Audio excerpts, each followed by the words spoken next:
السلام عليكم ورحمة الله وبركاته. الحمد لله رب العالمين والعاقبة للمتقين والصلاة والسلام على أشرف الأنبياء والمرسلين نبينا محمد وعلى آله وصحبه أجمعين ومن تبعهم بإحسان إلى يوم الدين. أما بعد، فقال الله عز وجل: أعوذ بالله من الشيطان الرجيم. إن الذين يكفرون بآيات الله ويقتلون النبيين بغير حق ويقتلون الذين يأمرون بالقسط من الناس فبشرهم بعذاب أليم. أولئك الذين حبطت أعمالهم في الدنيا والآخرة وما لهم من ناصرين. سورہ آل عمران کی آیت نمبر 21 اور 22 دو آیات تلاوت کی گئی ہیں۔ اللہ تبارک و تعالیٰ فرماتا ہے: ان الذین یکفرون بآیات اللہ ویقتلون النبیین بغیر حق، بے شک جو لوگ اللہ کی آیتوں کا انکار کرتے ہیں، اللہ کی آیتوں سے کفر کرتے ہیں، یعنی ایمان نہیں لاتے ہیں، ویقتلون النبیین بغیر حق، اور نبیوں کو ناحق قتل کرتے ہیں، وَيَقْتُلُونَ الَّذِينَ يَأْمُرُونَ بِالْقِسْطِ مِنَ النَّاسِ، اور انہیں بھی قتل کرتے ہیں جو عدل و انصاف کی بات کرتے ہیں، جو امر بالمعروف والنہی عن المنکر کا فریضہ انجام دیتے ہیں، جو حق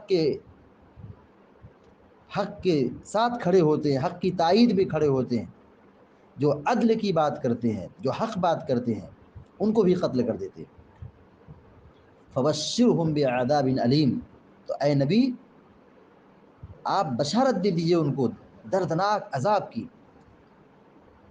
یہ من باب الاستہزاء ہے، دردناک عذاب کی بشارت دے دیجئے۔ بشارت اچھی چیز کی ہوتی ہے، یہاں دردناک عذاب کی خبر دی جا رہی ہے۔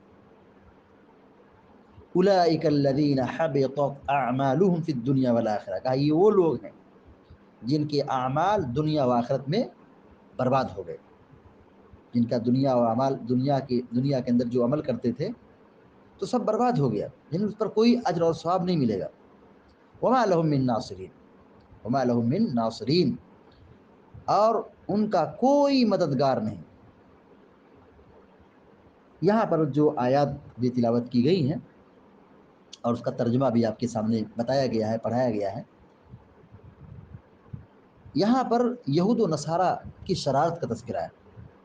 یہود و نصارہ یہ وہ لوگ ہیں جنہوں نے انبیاء کا قتل کیا، اللہ کی کتاب پر ایمان نہیں لائے اور کفر کیا، مزید یہ کہ ان لوگوں کو بھی قتل کیا جو حق کی تائید میں کھڑے تھے، جو امر بالمعروف و نہی عن المنکر کا فریضہ انجام دے رہے تھے، جو عدل کی بات کرتے تھے، انصاف کی بات کرتے تھے، ان کو بھی مارتے تھے۔ اور پھر یہودیوں کی شرارت کے تذکرے کے ساتھ ساتھ ان کا انجام کیا ہوگا، اخروی انجام کیا ہوگا، اللہ تعالیٰ نے یہاں بیان کر دیا ہے۔ امام بغوی رحمۃ اللہ علیہ اپنی تفسیر میں لکھتے ہیں: ان الذین یکفرون بآیات اللہ یجحدون بآیات اللہ یعنی القرآن وہم الیہود والنصارى، کہ جو لوگ اللہ کی آیتوں کا انکار کرتے ہیں، کفر کرتے ہیں، کیا مطلب ہے؟ یعنی اللہ کی آیت قرآن کا انکار کرتے ہیں۔ یہ کون لوگ ہیں جو انکار کرتے ہیں؟ یہود و نصارہ، یہود و نصارہ۔ وَيَقْتُلُونَ النَّبِيِّينَ بِغَيْرِ حق، یہودیوں کی شرارت کیا ہے کہ انبیاء کی قتل کر دے، ایک نبی کا نہیں، دو نبی کا نہیں، اللہ تعالیٰ نے جمع کا صیغہ استعمال کیا۔ وَيَقْتُلُونَ النَّبِيِّينَ بِغَيْرِ حق، ناحق انبیاء کا قتل کرتے، نبیوں کو مارتے، جان سے مارتے۔ بتائیے، انبیاء معصوم، بھولے بھالے، بے گناہ، اللہ کی محبوب بندے، نیک بندے، ان سے بہتر اللہ کی مخلوق میں کوئی نہیں ہے۔ انسانوں میں سب سے بہتر، سب سے افضل انبیاء کی جماعت ہے، مگر آپ دیکھیے یہودی انبیاء کا قتل کرتے تھے۔ پیارے نبی صلی اللہ علیہ وسلم کی حدیث یہاں امام بغوی رحمہ اللہ نے نوٹ کی ہے، کہتے ہیں ای الناس اشد عذابا یوم القیامہ، اللہ کے نبی علیہ السلام نے فرمایا کہ قیامت دن سب سے سخت عذاب کس کو ہوگا؟ آپ نے فرمایا رجل قتل نبیا او رجلا امر بالمعروف ونہى عن المنکر، کہا جو نبی کو مارے یا ایسے آدمی کو مارے جو بھلائی کا حکم دیتا ہے اور برائی سے روکتا ہے۔ پھر اللہ کے رسول صلی اللہ علیہ وسلم نے اس آیت کریمہ کی تلاوت کی وَيَقْتُلُونَ النَّبِيِّينَ بِغَيْرِ حَقٍّ وَيَقْتُلُونَ الَّذِينَ يَأْمُرُونَ بِالْقِسْطِ مِنَ النَّاسِ وَيَقْتُلُونَ الَّذِينَ يَأْمُرُونَ بِالْقِسْطِ مِنَ النَّاسِ، اس آیت کی آپ نے تلاوت کی۔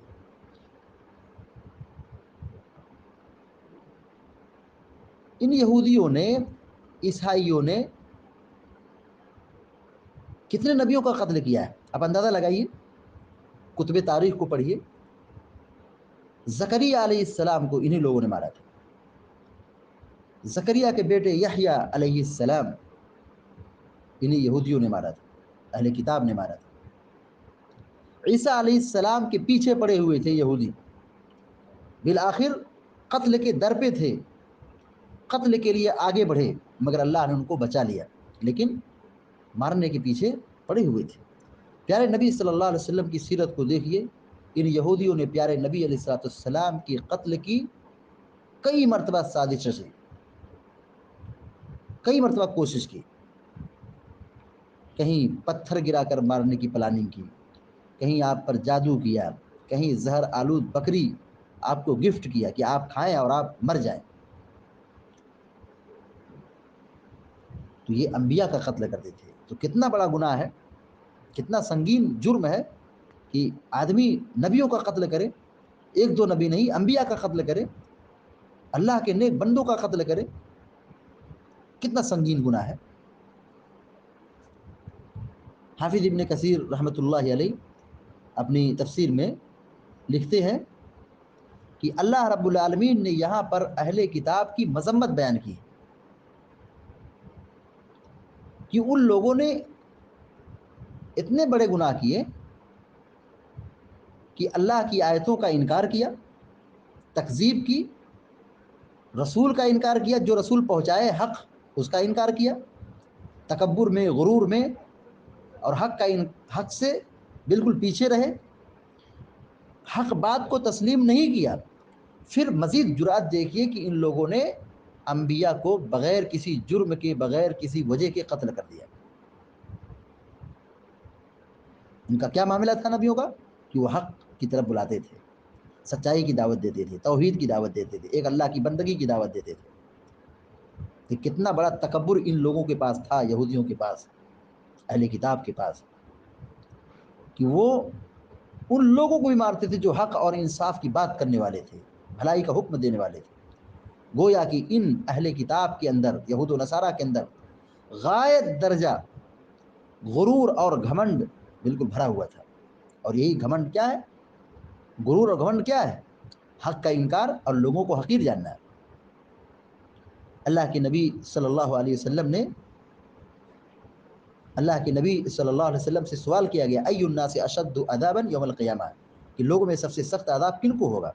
پیارے نبی علیہ السلام نے فرمایا رجل قتل نبیا او من امر بالمعروف ونہى عن المنکر، جس نے کسی نبی کو مارا یا جو خیر کا حکم دیتا ہے، بھلائی کا حکم دیتا ہے، برائی سے روکتا ہے، اس کو مارے، تو یہ سب سے بڑا گناہ ہے۔ اللہ کے نبی علیہ السلام نے پھر اس آیت کریمہ کی تلاوت، یعنی اس روایت کو امام ابن کثیر رحمہ اللہ نے بھی ذکر کیا ہے، امام بغوی رحمہ اللہ نے بھی ذکر کیا ہے، اور دیگر مفسرین نے بھی اپنی تفسیر کی کتابوں میں بیان کیا ہے۔ حافظ ابن کثیر رحمہ اللہ اپنی کتاب میں، تفسیر کتاب میں آگے لکھتے ہیں کہ بنو اسرائیل نے